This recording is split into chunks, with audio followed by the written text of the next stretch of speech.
The major line of questioning today will be regarding homosexuality. I think it's not necessary to preface anything, but we're living in times where people are easily offended. So I actually make videos defending homosexuals quite often, particularly against Islam and their treatment there, as well as how people today treat transgendered individuals by like bullying them and stuff like that.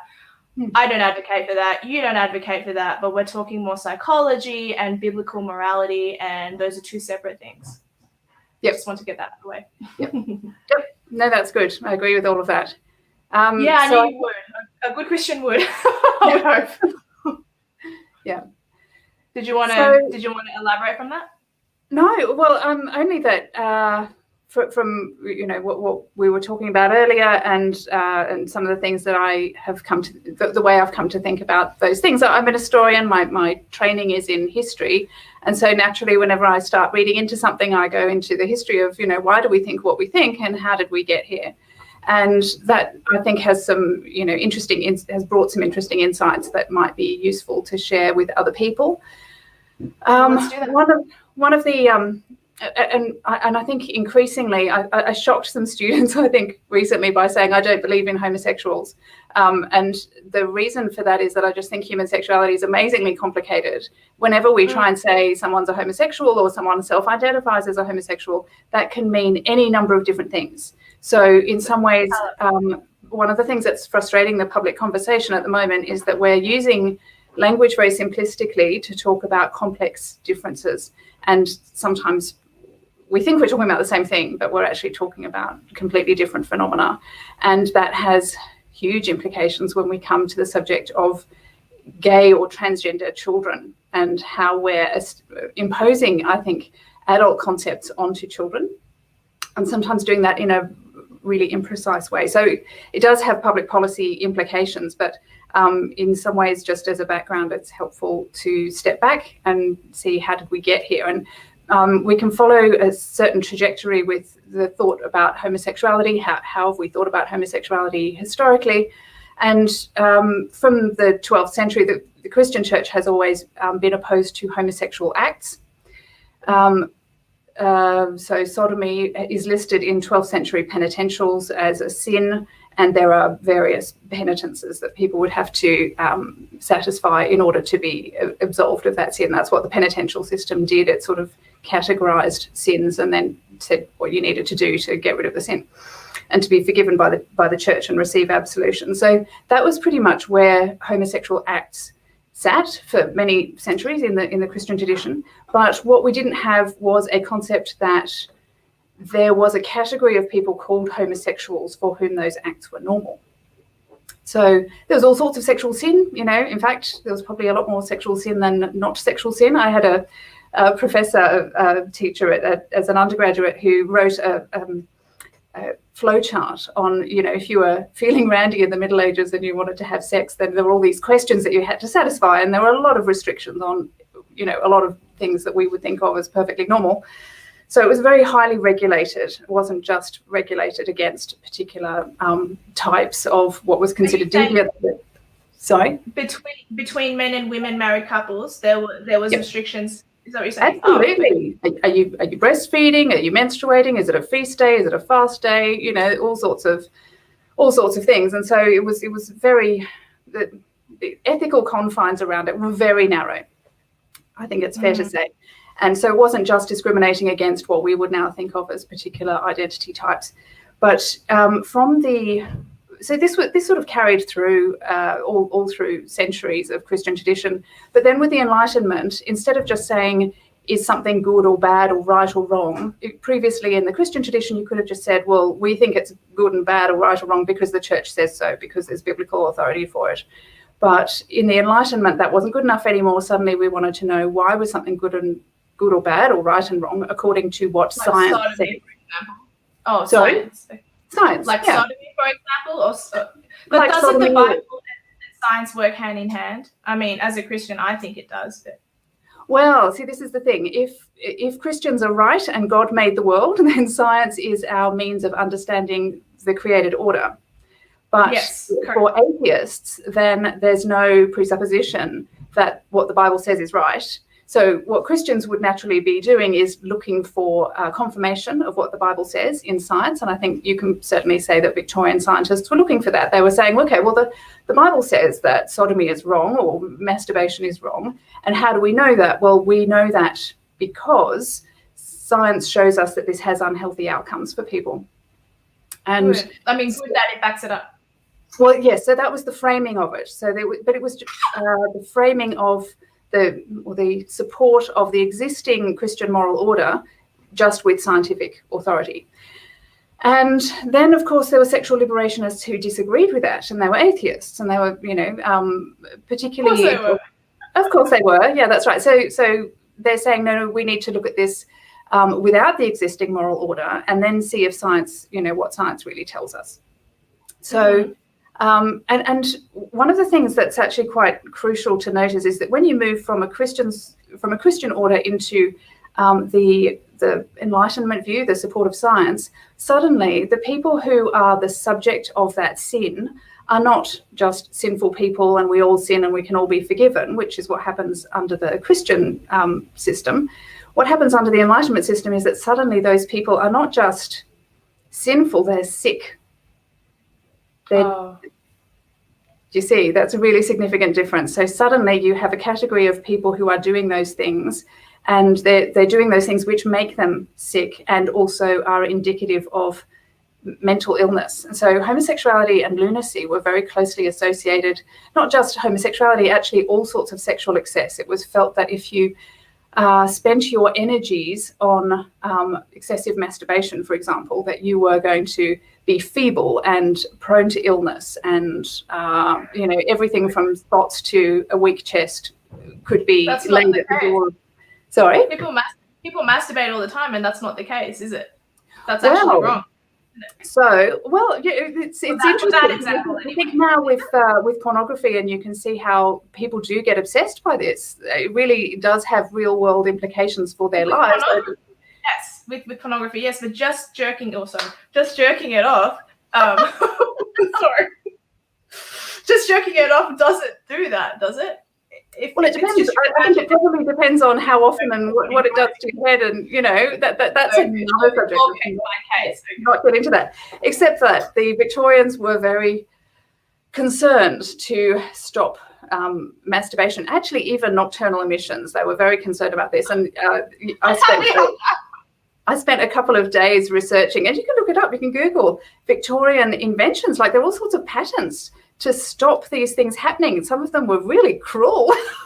Oh my goodness. So yes, it was a Victorian concern, and particularly to make sure that people grew up morally correct and didn't go insane and didn't get spots on a weak chest and all the rest of it that was associated with sexual excess. What about married couples sodomizing? Because that's technically sodomy. That's right. Right? Yeah, no, that was not a thing. Okay. Talking Victorians. They didn't do that? Even the idea that women had sexual appetites was a radical idea in Victorian Europe. Okay. Interesting. Yeah. They were considered unnatural. Okay. It wasn't ladylike. So we've come a long way in talking about these things. We have. So that was the position. Sorry, not a pun. Your face. No, but your face when I said that, you were like... No, so where were we? Oh, that's right. And what I was going to say is that homosexuality was thought to either have been the result of abuse in childhood, or too much masturbation that then led to a reduced interest in your sexual partner in real life, and the inability to be aroused in normal coitus. That was the. So this is like medieval Victorian times. No, this is 19th century. 19th century. Okay. Yeah. So this is under the scientific sort of. Not horribly long ago. Mm. Yeah.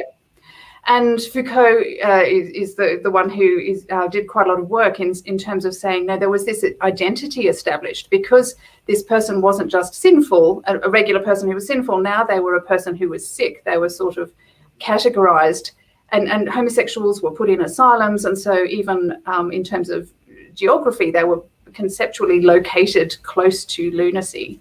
and merged, the categories merged. So this was a really harsh condemnation of anyone who was involved in those sorts of things, and you can see why people were desperately shamed for having same-sex attraction, for example, because it meant that you were not just same-sex attracted, but that you were part of this this category, this despised lunatic caricature of a depraved individual. And it wasn't just your sexuality, it was your mentality, it was your character, your moral formation. Everything about you was sort of colonized by this and affected by this homosexuality. So that's when you get this construction of the homosexual identity.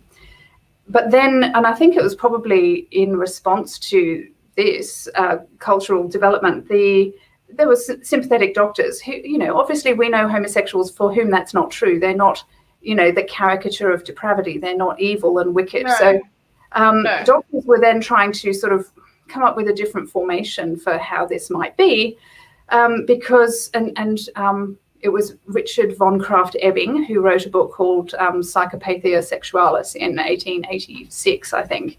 And he suggested that perhaps in some cases, homosexuality wasn't acquired through sin and through vice, but maybe in some cases it was congenital. Maybe it was possible that through fetal abnormal development that you got a sort of female brain born into a male body, and that these people still had essentially female sexual desires for other men. That was it was a hypothesis. And but it was a hypothesis with interesting implications, because it meant that if it was congenital, then it couldn't be a sin. And if you read then Havelock Ellis, who is one of the foremost sexologists of the early 20th century before Kinsey, he was saying actually by the time you get to the late 30s in England, most doctors are accepting the congenital theory rather than the acquired homosexual theory. There wasn't any basis. Do you want to define the word congenital? Oh, well, just this fetal abnormality. So you're born with it. It's hardwired. It's not acquired through sin. It's not acquired through vice, and it's not an implication on the moral character of the person. But what's very interesting then, so Havelock Ellis is saying that by the 1930s, this was the common belief, because then people could be same-sex attracted and you could still be friends with them, and you didn't have to sort of cast them out into the outer darkness and demonize them. So there was a good social response that comes from this reframing of homosexuality as born that way. But what's very interesting is that if you do that, Havelock Ellis was at pains to say that it's not anything to do with mental illness. These people are just as robust, just as mentally vigorous as anybody else. So he's dissociating it from lunacy, but also from any sort of neuroticism. He said, sometimes they're a bit nervous, they're a bit artistic, sometimes they're awfully clever. I agree with all of that, but also some of it bitchy. It's actually really interesting to read his stuff in the 30s and go, oh, okay, well, there you go. And although the laws in England were criminalised homosexuality, that wasn't the case in Germany, by the way. On the continent, homosexuality wasn't criminalised. But in England, even though it was against... Sorry? Magnus Hirschfeld.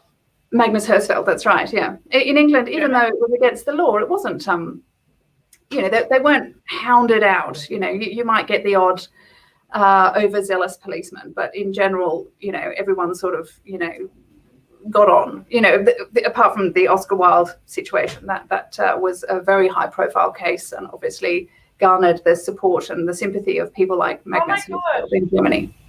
Yeah, go away. It's your dog. Sorry. That's not my dog. It's my housemate's dog. His name is Trump. So keep going. That's another story. Okay. I know. He interrupted me. No, that's all right. So, where were we? With Havelock Ellis. So what he's saying is most people who have the born that way construction lets people off the hook for being depraved, but it doesn't create a permission structure for homosexual behaviours. It only excuses homosexual inclinations, right? So it doesn't really create a basis for a political movement, because you're just saying, these people are okay. And Havelock Ellis is very careful, because he's saying, look, they're not lunatic, they're not depraved. He's very careful to say, look, they're not neurotic, and they're just as morally vigorous as everybody else. So, in fact, hardly any of them have sex. They're interested, but they don't actually act on those interests. That's true. He has to do that in order to justify, to say, look, these people are just like anybody else. They're just as morally good. They are, well, I don't know about that, but they are promiscuous. I mean, not all, but like, what's it called? Well, many of them admit it. They go, we like to do this and we like to do that. I even read a book called the oldest gay couple in the world or something like that. And he was like, they were saying that they love to swing or swingers or whatever it's called. No. The statistics definitely disagree with Havelock Ellis, but what I'm saying is he was trying his hypothesis that he was trying to propagate. Yeah, that's right. And he inhabited a very sort of bohemian, liberal sexual world, I suppose. His wife was a lesbian. He had an extramarital affair with Margaret Sanger, who was also married to someone else at the time. So it was all kind of, Margaret Sanger. She's not even pretty, but got you. Well, anyway, there you go. So there was quite a lot of it about, what can I say? So So that gives you identity. Insight. If we back up and we look at Magnus Hirschfeld, who we've mentioned, and he started his advocacy for homosexual rights in the 1890s. One of his papers. Yes, well, no, he wasn't transgender. He was a transvestite. He was a drag queen, Aunt Magnesia. Oh, I didn't know that. I just meant that he did surgeries for. No, well, he did. He castrated. I didn't know he was a drag queen. That explains a little bit as to why he was advocating it. Sorry.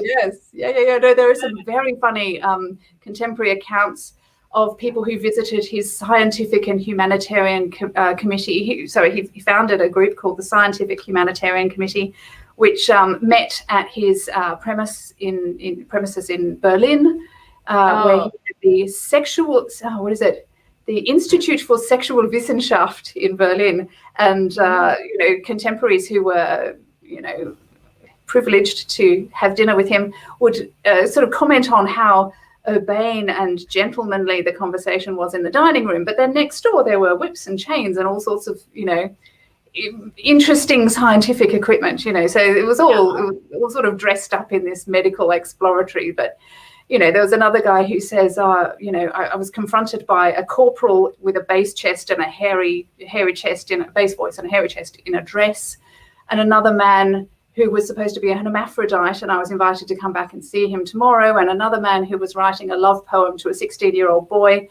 and I realized I'd walked into a brothel. That was how he described it. So, they were galvanized around shared interests, I think you could say. So that was Hirschfeld's theme. And his idea was that love takes natural turns, that actually the object of your love doesn't matter so much, that homosexual sex is natural for homosexuals. So he was much more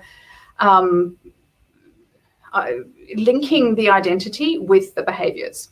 Whereas with Havelock, you get the identity, but not the behaviors. So there's a sort of slight difference there.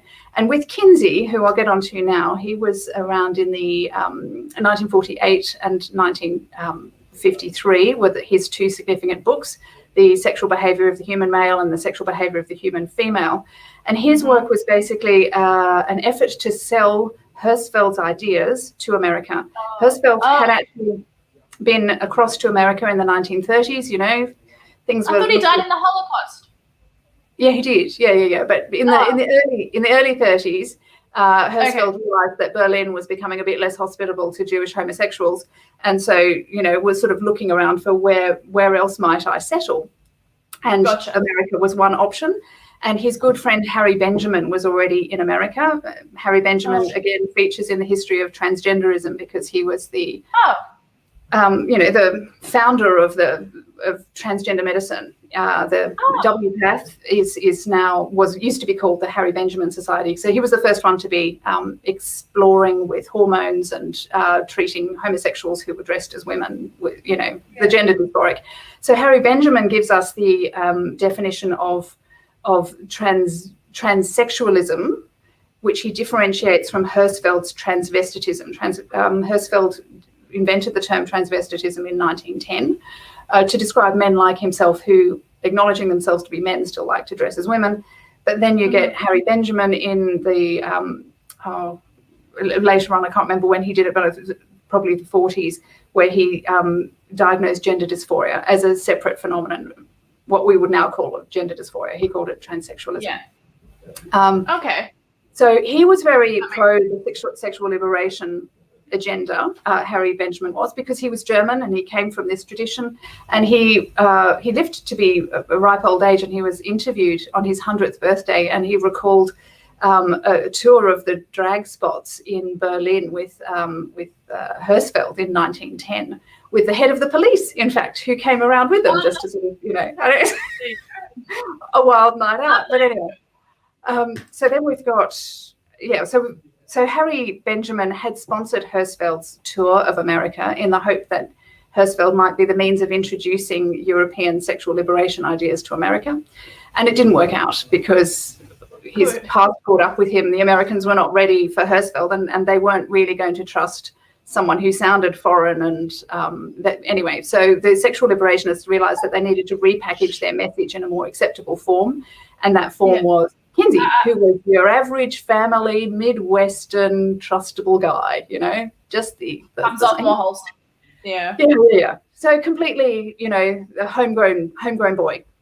Except he was a eugenicist. He was, he came to their attention because of his own sexual interests. He was an evil eugenicist. I feel the need to clarify that because there's two types of eugenics, and people like to People like to differentiate between the two. So. What, there's a good type of eugenics? Yeah, so if like a big blonde guy with blue eyes and he's muscly or whatever chooses to marry an athletic girl who has blue eyes, blonde hair, or whatever, that's also considered eugenics because they're choosing. Oh, okay. So it's positive versus negative is the way I've heard of it before. Yeah. No, but you're right. He was an evil eugenicist in that he thought that we should kill the unfit. Yes. I was just making the distinction. So go ahead. Right. Okay. Yeah. For the audience who goes, but eugenics isn't always bad. Yes. Okay. I've done that for you. I wouldn't have even thought of the other one as really eugenics. But anyway, yeah, I can take a point. Yeah. Sorry. So then Kinsey comes along, and basically he is clothing Hersfeld's ideas in academic authority and making it look like science. And he had basically a license to interview whoever he wanted, and he went around taking these extraordinary, in-depth sexual histories from people.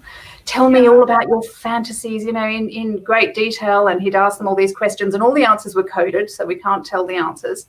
And anyway, this made him the authority on everything, right? Because he was saying, look, everyone else, Freud and Hersfeld and Havelock Ellis, well, they've only seen the people that come to their clinics and the people that are unhappy about what they're doing sexually. Whereas I've spoken to the whole, a representative sample of the population. It was nowhere like representative, by the way. I can tell you about the distorted figures. It's quite a funny story, but nothing like representative population. But that was what he said. Look, I've spoken to everyone, so I can tell you what's really going on out there, and I'm the authority. I know you can. I trust you. Yeah. Anyway, so, and of course, Kinsey just made up whatever data he wanted, but basically, and he started with the preformed theory, which is that all sex is normal, which is basically what you get from Hersfeld and from these early European thinkers.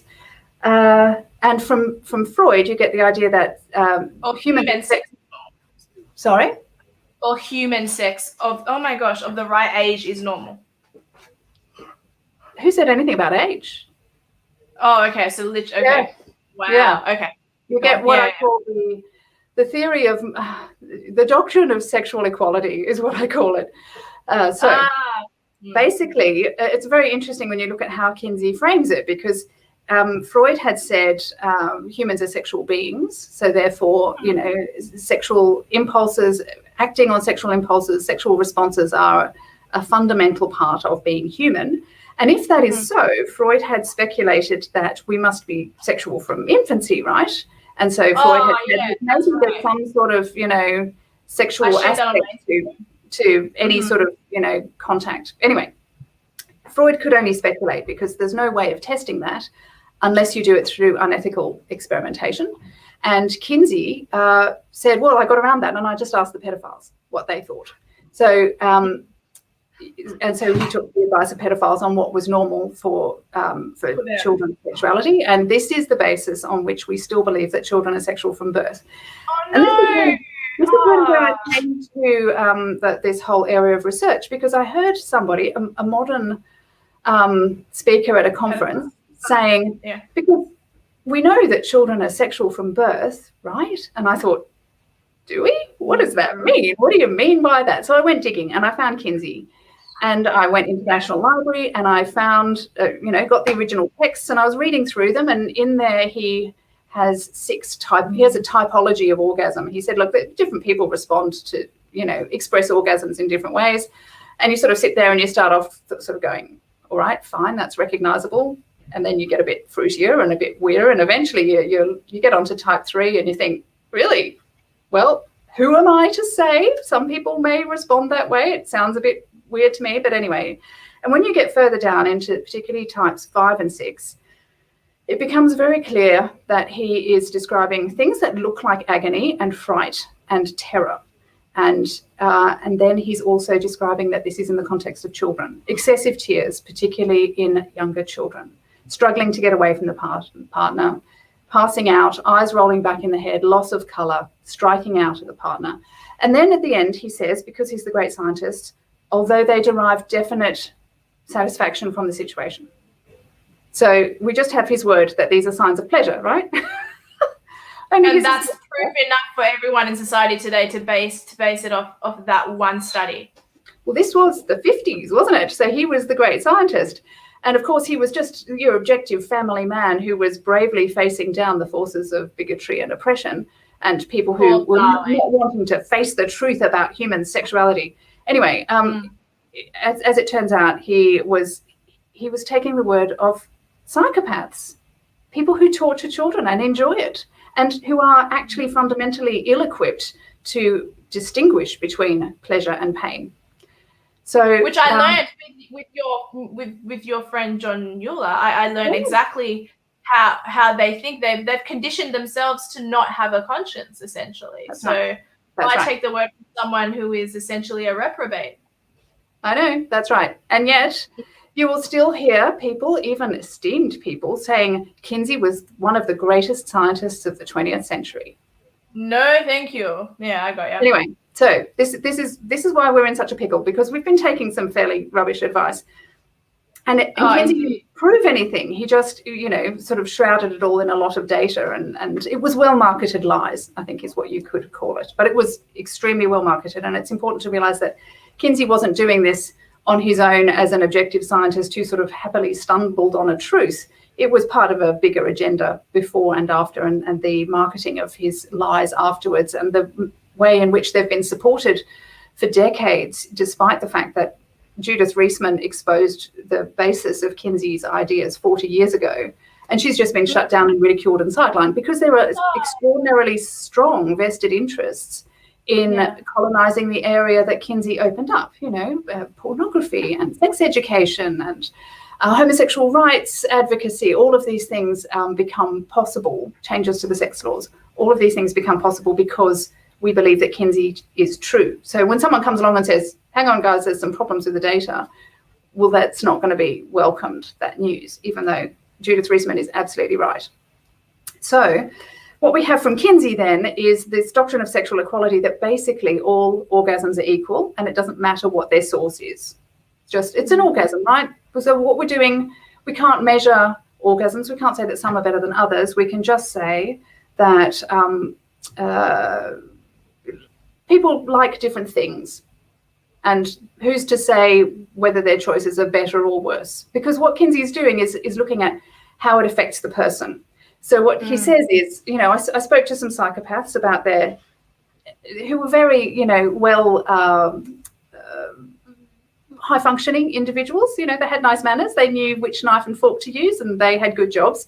And they weren't at all bothered by their sexual behaviour, even though they might be, considered deviant or criminal or have, really high frequencies. Actually, there's no reason at all for us to consider these people unusual because they're perfectly happy with what they're doing. And of course, the problem is he's not asking.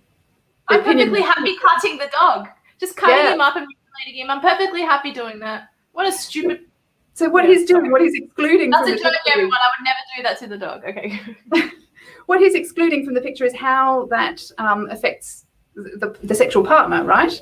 So he has a problem then. If he's saying, look, all sex is normal, it's just basically an orgasm, all orgasms are equal, and then so that's the doctrine of sexual equality. Well, then and children are sexual from birth, because he's already, assured us of this. Well, then he has a problem, which is, if children are sexual from birth and all orgasms are equal, how do we explain that some children are traumatized by sex with adults? And he explains very clearly that this can only be the result of indoctrination and wrong enculturation. So these children are traumatized because they have been told that such experiences will be traumatic. And so it's who is now to blame for hurting the child? Who's to blame? Society. Yeah, the parents. Yeah. The parents, the teachers, the religious authorities that tell the children that this is something that is wrong. So anyone with moral standards is now wrong. And so you can see that stigma argument is the basis of advocacy now for groups that we wouldn't think of as rights-based groups. We wouldn't think of them as a sexual identity. We wouldn't think of prostitutes as a sexual orientation, for example, and yet you'll see advocacy for sex workers' rights. And the arguments are made that sex workers are disadvantaged because people don't respect that profession, because people apply moral standards to it, or people tell them that they're victims, and that in effect produces the victimization. So we're going to ignore the fact that they're being raped 20 times a night by different men. That's got nothing to do with the reason that these women have PTSD and drugs problems. No, the real reason is that we need to celebrate and have more visibility of sex work in our society, you see. The same arguments are made by pedophiles or pedophile advocates throughout decades of academic journals, and they'll say, sorry? There aren't actual pedophile advocates. Oh, well, they're very quiet about it now, and they've changed their language, but there are, and there's a very well-established tradition of it. So up until the 80s, they were really out there. Wow. No one would label themselves that, would they? Yeah. Oh. Absolutely. No, they were out there about it. I know that I could say that there are pedophile advocates in Parliament, perhaps, or in Hollywood, but that they are that's the label I am projecting onto them because they defend it. But I didn't know that was a real label. Wow, in the 80s. Well, yeah. So I think it's the 1990s Journal of Homosexuality had a whole edition dedicated to transgenerational relationships. And so this so when you've got the doctrine of sexual equality, then you've got the children are sexual from birth, then you've got the stigma only argument. The only thing that's hurting the child is stigma or the wrong social attitudes to sex. And then the last part is what I call the inversion of the moral universe. Who is hurting the child? Well, it's the religious authorities, it's the parents, it's actually anyone who wants to protect children from pedophiles is now responsible for the trauma produced in the child. So now is the stigma against the church making more sense? Yeah, absolutely it is. But because I am a Bible reading Christian, I should read it more. I know that our faith will be always attacked on some level, but to get a historical foundation for the homosexual element of it that you have just illustrated is very insightful. Right. Yeah. So suddenly you can see where these ideas come from. And what's interesting, just to quickly show then how that feeds into the homosexual rights narrative, is so what you've got with Havelock Ellis is you've got a permission structure for same-sex attractions, but not for same-sex behaviours. And in Kinsey, in Kinsey you have a permission structure for behaviours, but they're not linked to identities. In fact, he says it's impossible to say how many people are homosexual, because if we were all free, we might all be homosexual to one degree or another, So really, I've admitted that I've never acted on it, but I've admitted to having once upon a time an attraction to a woman. Like, we happened only once and I never acted on it. But like, I'm a Christian. I didn't act on it. it was a temptation that I didn't act on. Like, do you know what I mean? Like, so actually, who is really a lesbian? Like, I'm not one. I think Kinsey's proposition isn't hostile to what Christians are saying. You know, Christians would say depravity is a universal possibility. It's not the peculiar preserve of a despised class of deviants. Actually, we can all behave badly, but we don't, right? You choose your nothing wrong with acting on every sexual impulse, and it doesn't matter if it's with a human or a child or your sister or a goat. You know, whatever it takes. You know, anything goes, literally. That's what they do. Goats. I read an article about a goat that was raped to death by some men in Afghanistan or Morocco or something like that. Oh, poor. I know. So now the animal rights activists are up in arms about this. Well, I hope they are. Meanwhile, you know, the culture in which we're living is becoming more barbaric than I think we've ever seen in history before. So that's not true. Before the ark. Oh yes, maybe that's true. I wonder. You know, I know. It'd be interesting to know. Is there anything worse than what we're up to now? Anyway, so we've got identity with Havelock Ellis. We've got behaviours with Kinsey, but we haven't got them linked. So then that happens with Harry Hay, and Harry Hay was the father of the gay rights movement, and he actually contributed his sexual history to Kinsey. He was an ardent admirer of Stalin, and when he read Kinsey in 1948, he realised that if you kind of put Marxism and Kinsey in a box, you know, and shook it up, then you could come up with this construction of homosexuals as an oppressed minority, as a people group, an historically constant people group. So a bit like true. Or it was true. Is it? But are they a people group? So maybe. Well, yeah. On what basis are they a people group? So he's actually arguing for individual homosexuals. He's arguing for a continuous homosexual subculture, almost like a sort of Jewish subculture, living in someone else's society on someone else's terms, according to someone else's rules. So always an oppressed, marginalized minority, and with a caste-like status. And he was very persuasive at saying, no, we are a quasi-ethnic people group with our own culture and our own behaviours, and these behaviours are the things that constitute us as a people, these interests. Based on something immutable, but doesn't matter. It doesn't really matter anymore, because now it's based on your membership of this community makes you a homosexual. So your internal feelings, your external behaviours, your history, you know, whatever, that's not what makes you gay. What makes you gay is being part of this group. And this group then has aspirations to expand and to change normal, because we are an oppressed group, and the way that we can change our oppression is to change society around us. And so, of course, at the same time, it's not like you get these ideas replacing each other, because you've still got the born that way narrative running through. You've still got a lot of people going, oh, no, we want to include gays because they're born that way. But then you'll get a lot of the gay advocates saying, no, we're not born that way. We just want to convert the world. We're the ones that are really free, and we want to invite the rest of the world into our freedom so that you can all share our the wonderful liberation that is ours. And this is where we get queer normativity from, or what I call queer normativity, where we're going to change normal.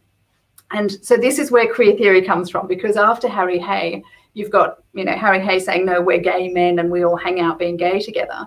And Gail Rubin was a lesbian. She's still alive. She's an anthropologist in America. And she's one of the sort of founders of queer theory. And she changed what Harry Hay had said, because she was studying BDSM, male BDSM communities in Los Angeles, I think. Valley of the Kings was the name of her PhD thesis. And she said, no, homosexuality isn't a historically constant sort of cross-cultural phenomenon, because it means different things in different societies.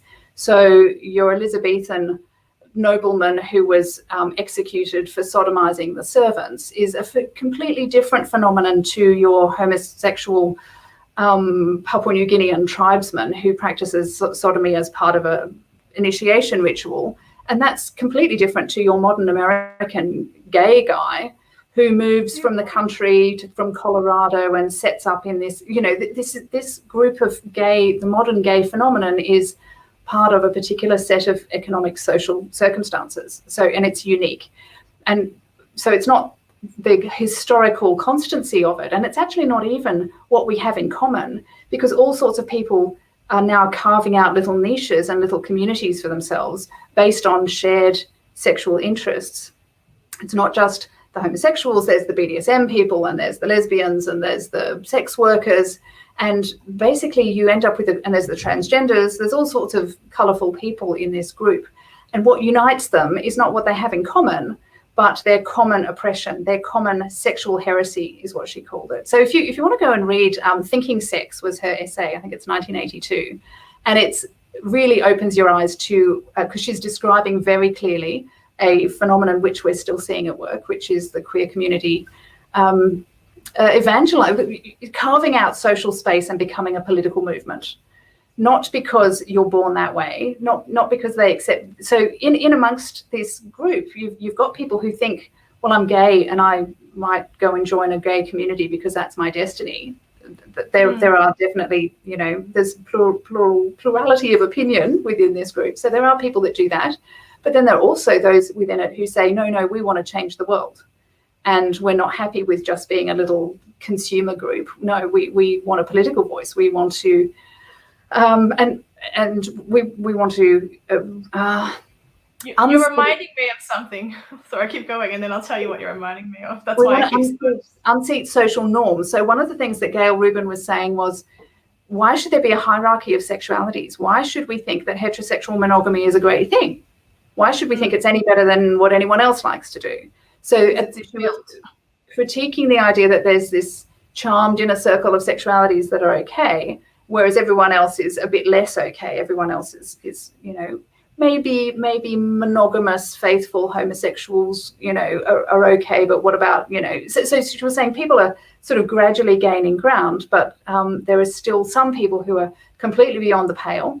And she was really lamenting the fact that transgenerational individuals, pedophiles is what we would call them, were part of this despised group. And she thought that was quite unfair because, when the world is transformed into the freedom that we should all really be enjoying, if Kinsey is right, then anything goes. Have you ever heard of, anything goes. Have you ever heard of a group of men? I think they're German and Danish, and I think they're from the Scandinavian part of the world. And they are white nationalist males. So they are men who consider themselves to be a part of the right. I don't consider myself either because I just think that's retarded to measure according to a flawed human standard. But these men call themselves masculinists. And as masculinists, they bone other men. It's men boning men, but they don't call themselves gay. They think gays are losers because they're not masculine. These men are masculine. And I only found out about that recently. Isn't that crazy? Have you heard of that? Yeah. No, that's an that has historical roots as well. So you heard of that? Yeah, I haven't. I only found out about that a few months ago talking to this guy from Canada. And when he told me that, I was like, what? That's insane. That's still gay. Quite funny because Hersfeld set up his scientific humanitarian committee. And he floated the idea, because, he was Aunt Magnesia, he liked to dress up in women's clothing, and he floated the idea that gay men or homosexual men were just more effeminate than other men. And instantly that caused a splinter group. So there was a little group that shuffled away and said, no, we're just ultra masculine. And so that's exactly what you were talking about. And that's like that. The fatherland, all German and very sort of, patriarchal in this way, the fatherland should be proud of us. And it was, also it's an historical constant that the person being penetrated is the subordinate one, and they are the ones who are despised. And that's the case usually. And so there were particular laws even in ancient Rome saying that you couldn't sodomize someone's son if they were a citizen, for example. If they weren't a citizen, that was another matter. But, there were particular class restrictions around those sorts of things. Oh, there you go. Well, that's crazy. So anyway, that's queer theory. That's the beginning of queer theory. It gets even fruitier when you bring in Judith Butler, but we've probably had enough for one day. I don't know whether you want to keep on going.